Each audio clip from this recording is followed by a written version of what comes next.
When you're outdoors, there are a million things that can go wrong. From getting lost in the wilderness to being stranded with no supplies, there are countless scenarios in which you could find yourself in trouble. On a longer trip where you ran out of bottled water or might need to ration to have enough drinking water.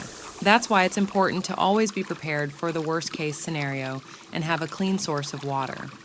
A survival straw can help you save on your remaining water usage. This straw filter ensures that you get to have access to safe drinking water while you're outdoors, no matter what the situation is. It is small and lightweight, weighs less than 2 ounces, 46 G, so you can pack it anywhere or in your emergency kits wherever you go.